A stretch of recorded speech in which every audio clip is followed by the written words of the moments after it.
visions in Scrum. This video is for Scrum Masters who want tips on how to facilitate taking a product idea and turning it into a clear, simple, easy to communicate vision. The product vision answers why do we exist, who are we helping, and what problems are we solving. So I'm going to show you ways that I've determined a product vision workshop will be worthwhile and how I facilitated 3 different kinds. First, I want to stop for a moment and add that this video has been very difficult for me to put together. I've always been a bit confused about the difference between missions, visions, strategy, objectives, goals, and how they all differ. After reading articles, books, talking to experienced agilists, I've realized I'm not alone. This is a confusing topic and people disagree on definitions and use these words interchangeably. The point of a product vision is to provide a coherent direction for everyone involved in the product. So when might it be time for a vision workshop? The first is if the product lacks clear direction. You'll see symptoms of disagreements, arguments, and unable to prioritize. The second is if the team is missing purpose and motivation in their work. It's a good way to rally them up and remind them of what they're doing. If your company also has many products, companies will grow, products will be added. This is a good way to kind of help reinforce boundaries and clarify how products differ. Lastly, if it's a new product, this will help ensure you're talking to the right people, getting the right inputs, and then getting that clear vision that's shared. All right, so what are some times that it may not make sense to do a vision workshop?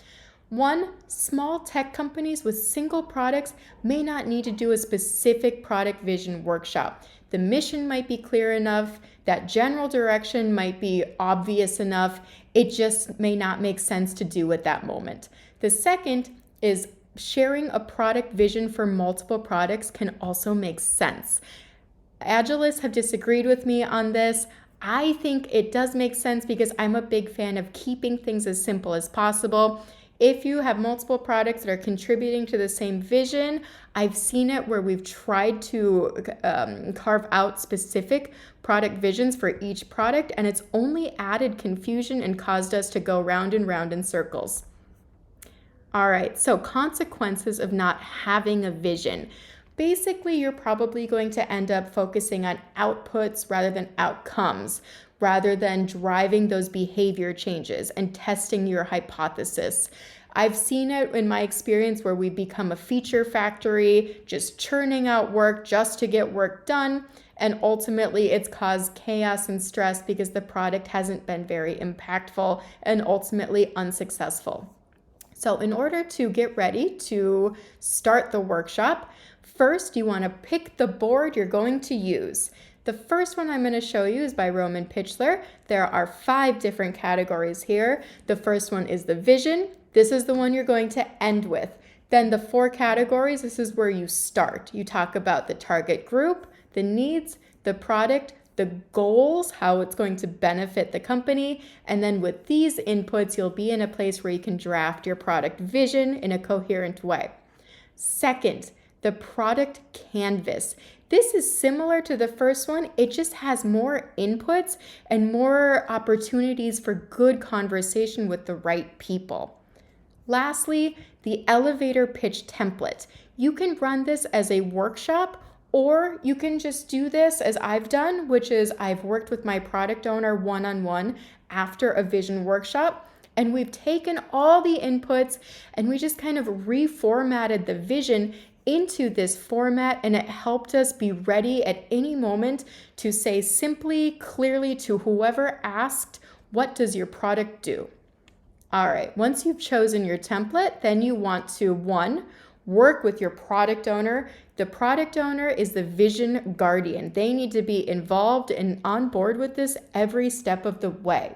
2, identify your participants. You want to identify the key stakeholders. If you have a Scrum team, definitely include them in this. You want to include your product owner, and then of course you are setting it up and will facilitate.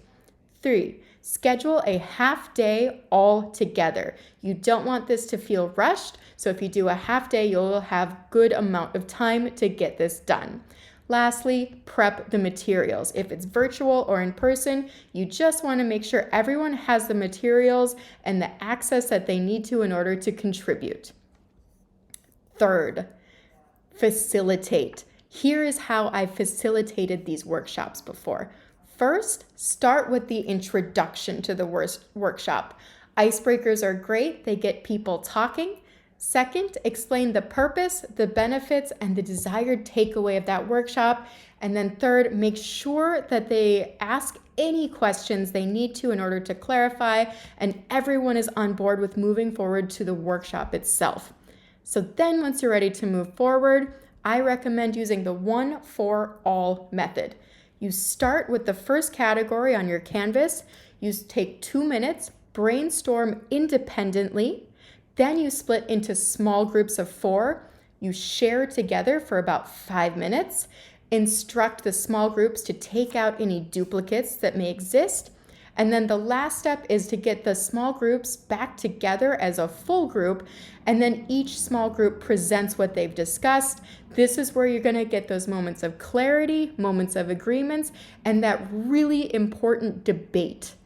Then once a single category is finished, move to the next category and repeat step 4 each time.